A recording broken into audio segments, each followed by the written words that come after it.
What the? How did you do that? You simply opened it? But that's impossible. All these years it's kept me from escaping, and you just...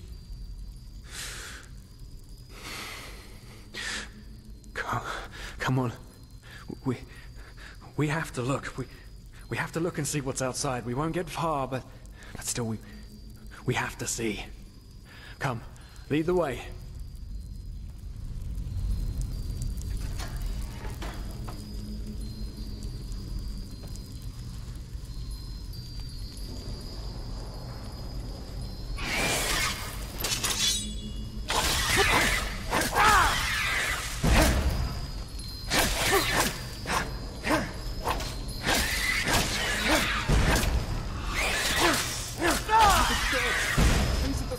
Of the suppressor.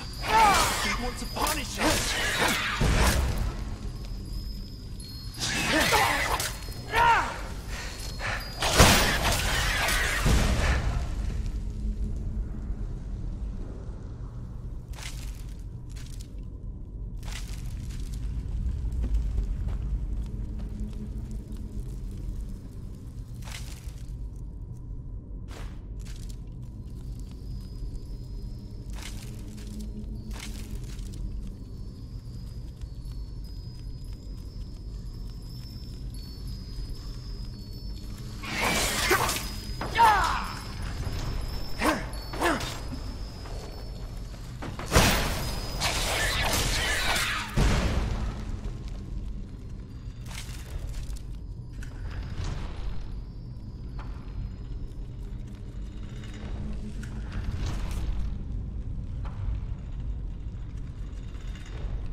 Well, well. So you figured it out? Yes. I am what keeps you in this place. But was it blind rage that made you act, or have you truly understood who I am? Have you understood what drives you and determines your actions? The salt corrodes your skin, and the water filling your lungs is cold. But you still haven't found it, child, have you?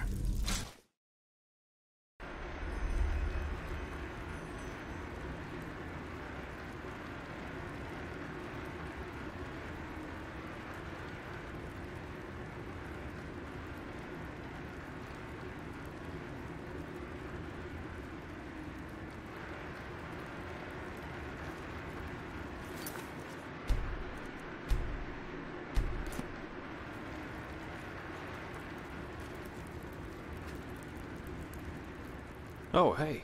Good to see you awake. How are you feeling?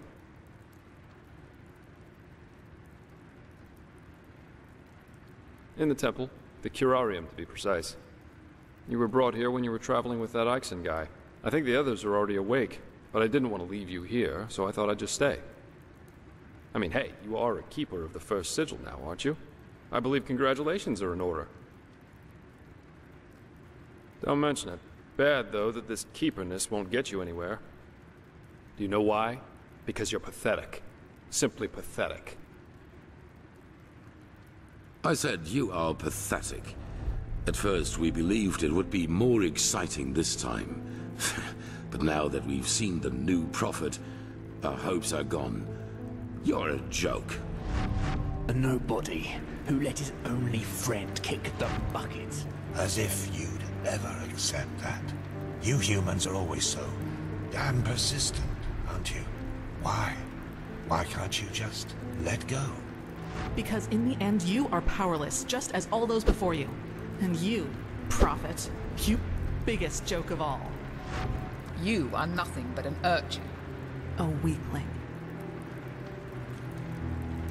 And a murderer. And that is why you will burn. All of you.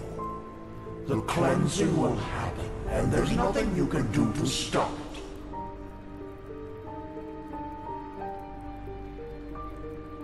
What have you done to us? You are so naive. The world is an interplay of cause and effect, and the only logical consequence of your existence is annihilation. That's the way it was, and that's the way it's going to be. But enough of the banter, urchin. We wanted to meet you, and so we did, even though the result is rather sobering. Now wake up! Keep on stumbling through the mist.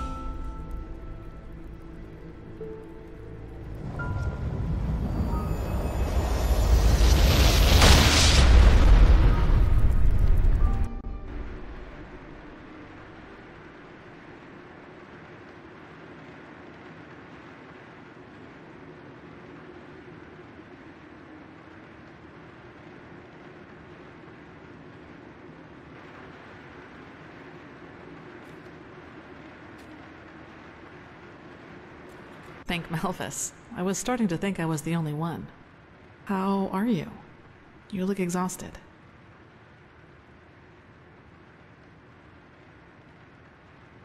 You did. That's probably one of the after effects of the potion, but it will pass, I'm sure of it. But it's good to see the Grandmaster was right after all. I woke up just a few hours earlier, and he was here in the meantime. He didn't doubt for a single second that you would make it. But I suppose mutual congratulations are in order. We made it. We passed the trial. Almost, yes. All that is left to do is to take the oath, and then Grandmaster Aranthiel will exalt us to the keepers of the first sigil. Speaking of whom, he also told me some things while you were asleep. About the Pyreans, about these dreams, and of course, about this cycle. This is so bizarre, really. At first we're told out of nowhere that the gods have died, and now humanity is on the brink of extinction. This is a lot to take in.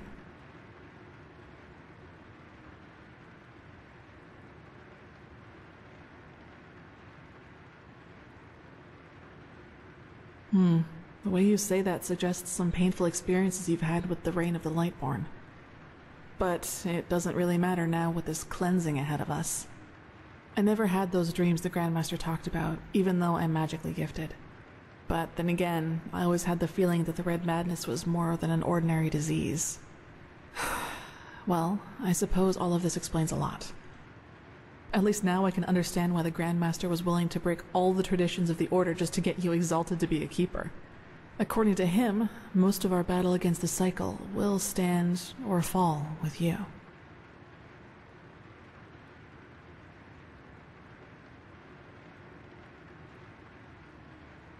Yes, I believe that. It's a great responsibility you've been given, and as impressive as your skills are, I would not want to change places with you. Well, as I said, we both have to take the Holy Oath. You should talk to the Grandmaster as soon as you're ready. He's waiting for you in the Emporium. Right. Dunwar. The apothecary examined him about an hour ago, and it doesn't look good. It's likely that he'll never wake up again.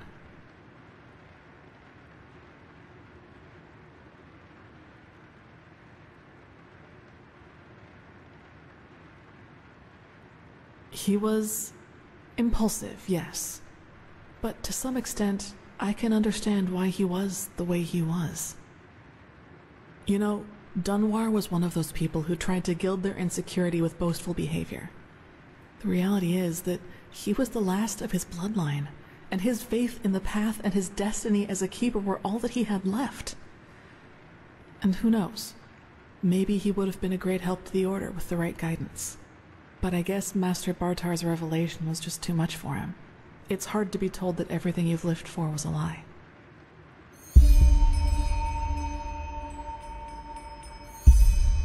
well, maybe I just don't show it as much. But yes, in a way, you're probably right. I suppose that's mainly due to the fact that to me, as opposed to Dunwar, the Order always stood for an idea. And an idea doesn't die with the one who first thought of it. Funny that the Grandmaster said nearly the same thing during the Exaltation.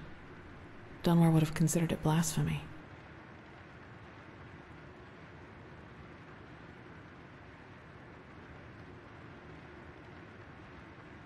That's true. A lot of crimes were committed during the Lightborn's reign, and I don't want to minimize that. But I also think a lot of those crimes were unavoidable, so to speak. Imagine you're the king of a small island, and one day your realm gets attacked by a fleet of Scarab Reavers. The invasion catches you completely off guard, and within a few hours, the Reavers have advanced to the farmland, just a few feet from your city's main gates. And before you know it, you have to make a decision. Will you use the time that remains to entrench your army within the city's walls to have a better chance of surviving a siege? Or do you send them into the field to fight the Reavers there, knowing that there is only a slight chance to save the farmers, but a big risk that you will lose both the city and the farmers?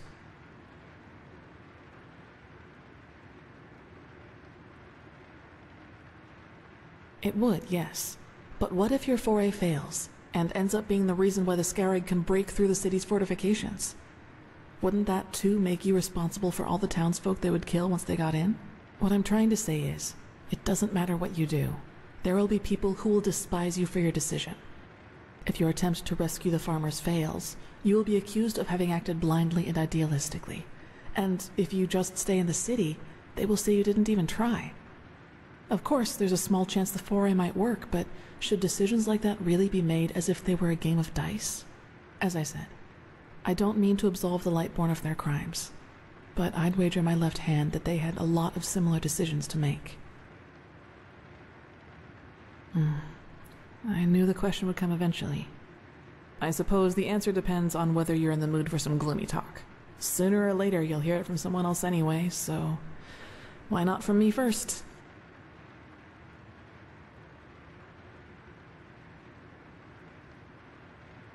All right then.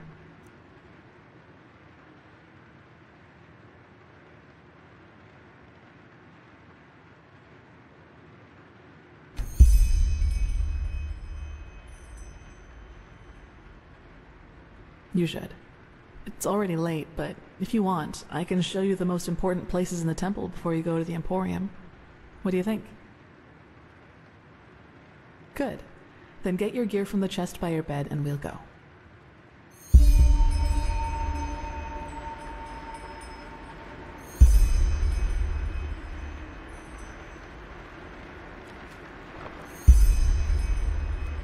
Now then, let's go.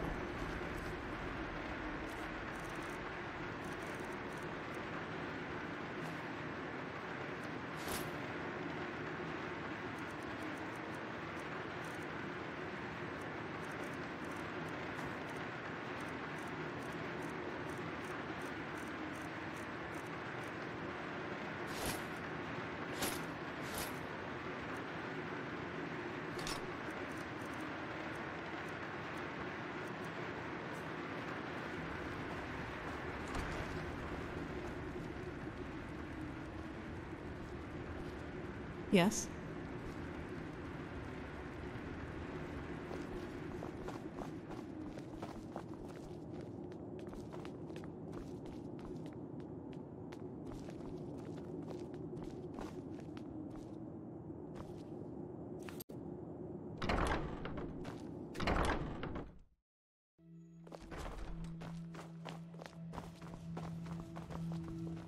Greetings. All right, this is the sanctum. It's a place of silence and prayer, and also where we'll be exalted later.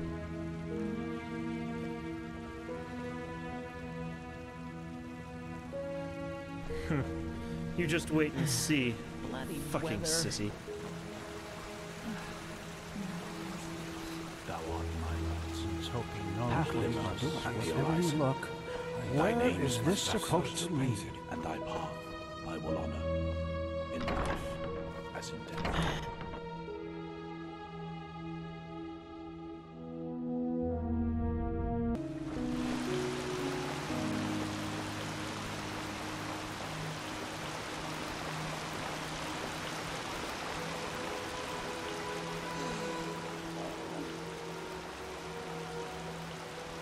Okay, I think you've seen this place before. We call this part of the temple the Chronicum, and in here is gathered the knowledge of the Order, written down in books and parchments. Plus, all of the experiments and research on artifacts and magic is done here. So it's a place you'll probably see often in the near future. Ah, and just below the Chronicum is the temple smithy. You should go there if you need equipment.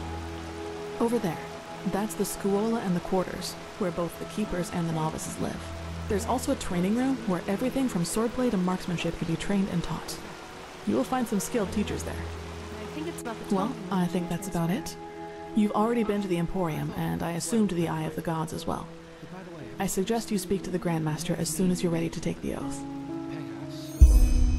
Prepare myself, probably. Now walk blessed. I will see you soon. She's the Scarab, isn't she? Yes, that's what she looks like at least. But she's from Austria, just like that Messier Firespark and the Coleman Skyrim. Honestly, I don't know what to think of all of this. Wild mages here in the temple. Malphus blessed the Grandmaster, but where's this supposed to lead us? Yeah, I don't know. I'm certain the Grandmaster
Walk blessed.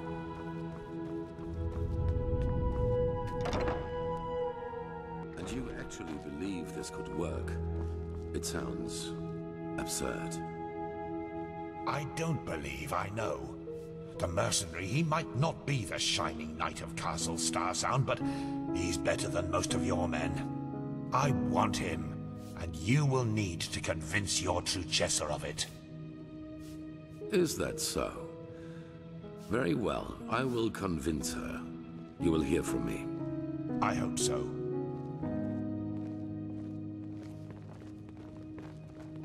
Prophet, good to see you. How do you feel?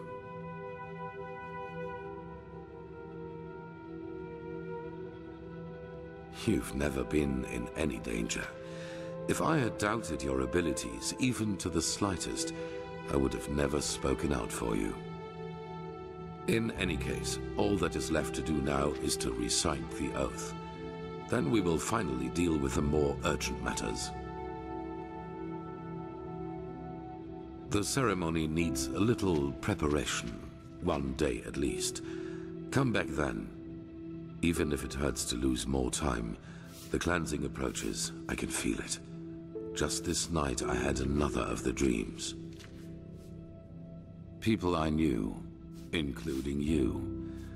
But these people weren't themselves. There was something else, and it spoke through them. They mocked us and said our struggle against the cycle was pointless. It was peculiar. I believe that these beings are connected to the cycle. They must be the ones who cause it. You did? That is interesting. It must be related to our roles as emissaries. Maybe there is a connection between us. None. Maybe they are demons or magical entities of some kind, but they are different from everything I know.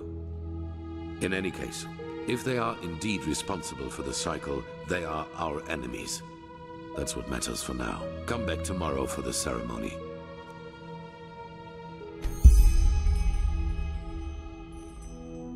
Yes. Why do you ask?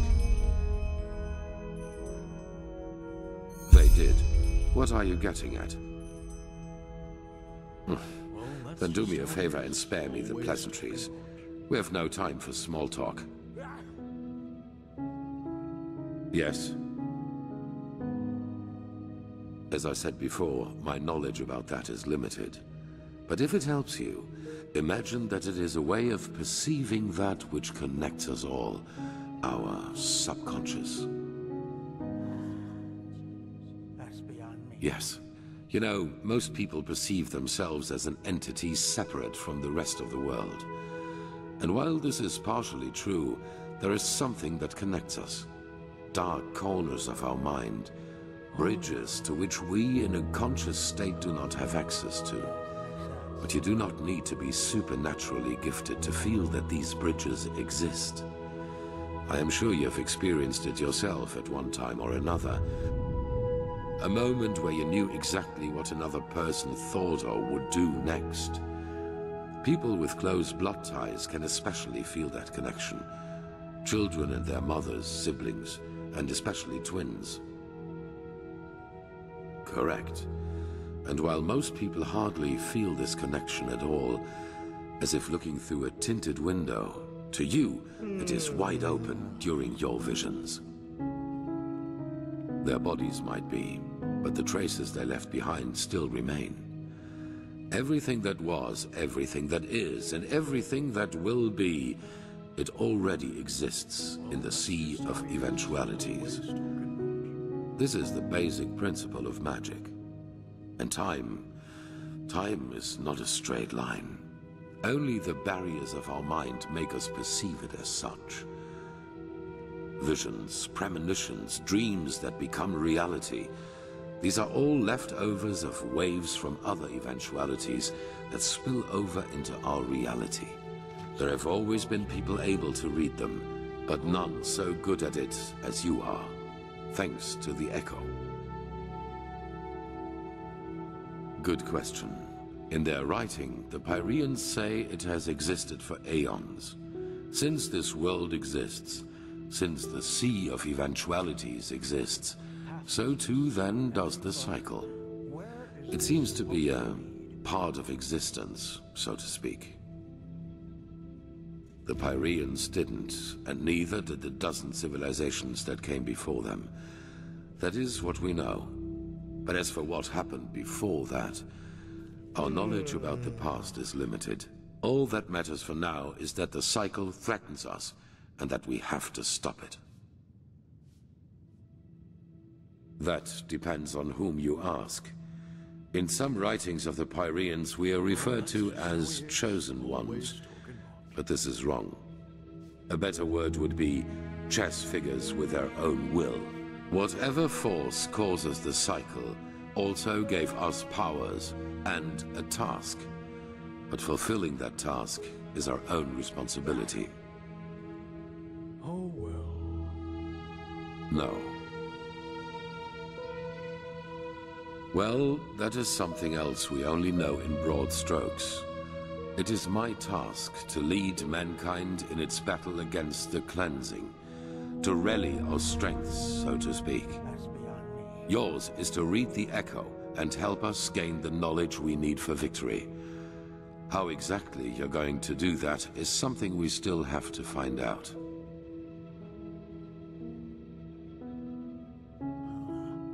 Yes, it makes sense.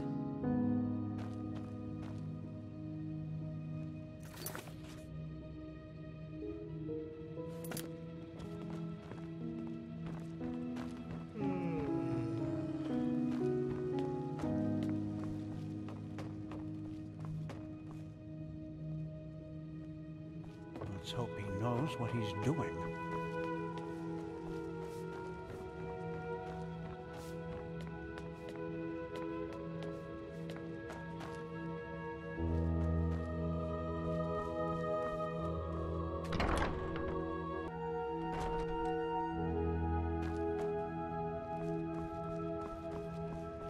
Walk blessed. This is holy ground, Outlander. You do not belong here.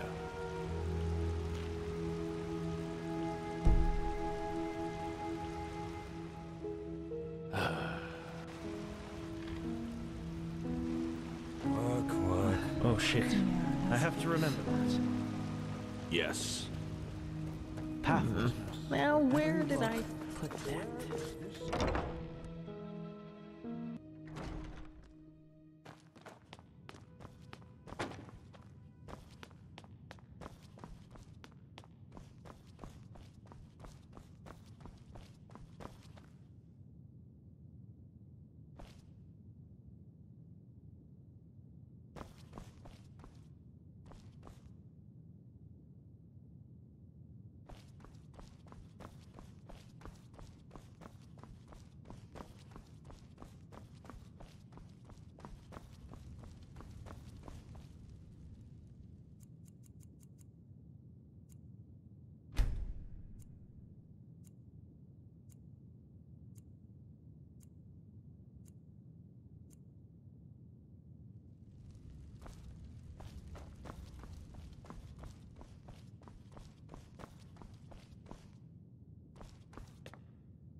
Walk blessed. Yes.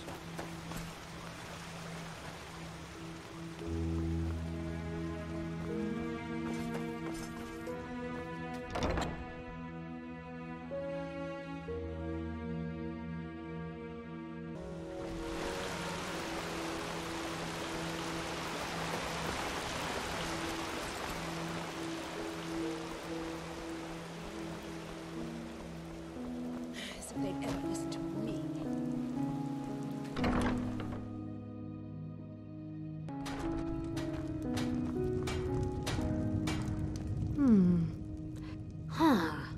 Do you now? Well, if the keepers let you run around in here, I suppose you have business with the Order. So I guess there's no harm in trading with you. But don't think it'll cost you any less than somewhere else.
Walk blessed.